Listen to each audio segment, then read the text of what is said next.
Hi everyone, it's John, the science guy, and welcome once again to my friendly lab. It is so wonderful that you stopped by. I have another great experiment for you, but hey, before I do that, would you go ahead and take a look at my QR code? Yeah, right there, you. Yep, you're the one I'm talking to. If you can't read my QR code, then just go to Believe, B-E-L-I-E-V-E, me, M-E, Achieve, A-C-H-I-E-V-E.com. And you'll get a plethora of information, videos, content, and guess what? Pretty soon, you're going to be able to buy a hat just like the one John, the science guy, has. You can have this one that says Believe Me Achieve with the QR code, Believe and Achieve, I should say, on the hat.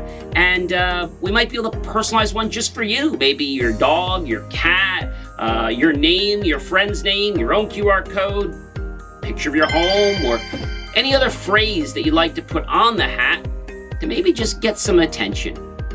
And we'll have that coming up just for you real soon. And I'll have a special promo code that I'm not going to share with anybody else, just you guys. All right, don't tell anybody. All right, so I've got a deck of cards, and I've got my handy dandy knife over here. Always have to be careful when you open this knife because it can be a little dangerous. Danger's my middle name. And the reason I need my rainbow knife is you can see this card deck here has a seal, and I don't want to damage it too much. Hey, there we are, still intact. So if you remember when I close the knife, you have to basically push this little lever right here, and then push it down. There you are. Always want to remember safety. As many of you know, I'm an Eagle Scout. All right, so I got my cards here, and they're new, which is good. So if I take my cards, right, and I was to just take my cards and I was to do something just like this. Kind of falls down, doesn't it? All right. If I take my card and I go like this, okay, notice what happens. You see the difference? Okay. No, I'm not teaching you how to build cards here, even though that's what this seems to look like. And it works really good when you have new cards, okay? Because they're not all bent. And sometimes, let's do it again. I haven't built cards in a while. But why am I doing this, ladies and gentlemen? Okay, so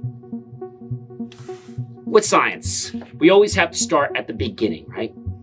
And so when we start at the beginning, it can be confusing. What is the beginning?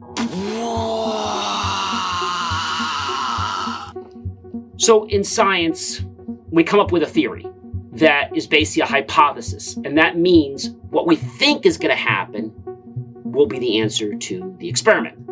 However, while we're hypothesizing, we're not sure if that's what's going to happen. So we make a hypothesis, then we do the experiment, and then we see what happens. So what I'm trying to share with you in life is that sometimes you need to hypothesize or think about what is it that you actually want to do in life. And then, whoops. What was going to happen, I hypothesized that this is going to stay, and my experiment is that they're falling. So why you would do that is because if you can think about what could be, right, by hypothesizing, and you do the experiment, and then let's say that happens, well, that drives you forward to actually do more things in your life. Pretty cool, right? All right, now, if you didn't hypothesize, say, well, gee, I don't know what's going to happen. I do the experiment, but then there's no sense of wonder, right? You're not able to really do anything. So what I'm trying to explain here to you guys in science is that all good scientists, engineers, and that blew over because of my breath from my mouth, my excitement. All good scientists hypothesize. So my hypothesis right now is if I get the right angle on these cards, that they should stay. If I keep the same angle on these cards, which is what I'm doing, and I have to kind of focus so you can see I'm not looking at the camera.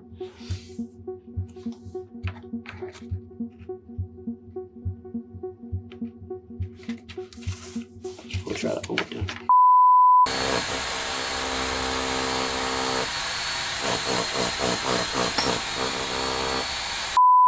Okay, so what we can see here, and I just did a very basic card structure, when we use the same angles, which is the hypothesis that I'm making, the cards will stay. And presuming that there's no other forces. That means no bangs, no breath, so you have to hold your breath, right? In life, if we don't first theorize or hypothesize about what something's going to be, then when we do the experiment and it just happens, we really don't become attached to the outcome. So if we get attached to what's going to happen, we become a little more excited, interested, and thus it causes us to dig deeper. So in life, like I've said with Dale Carnegie before, when we become interested in the other person, they become attracted to us, right? When we become interested in ourselves, we attract more energy to whatever it is we're talking about or we're working on. I know you enjoyed these videos. I look forward to seeing you in another video real soon. And remember, start hypothesizing your life and ask what-if questions. What would it be like? What would it feel like when I have the money? What would it feel like? What would it be like if I was recognized, if I got the award? Start stepping into what if. And guess what? The what if won't be what if. It'll become now. I'm John the Science Guy. Thank you so much for popping into my lab, and I'll see you real soon. By the way, we have a brand new chemistry lab coming in a few weeks, and I can't wait to open it up and do my first concoction with a science mixture just for you guys. Have yourself a great weekend.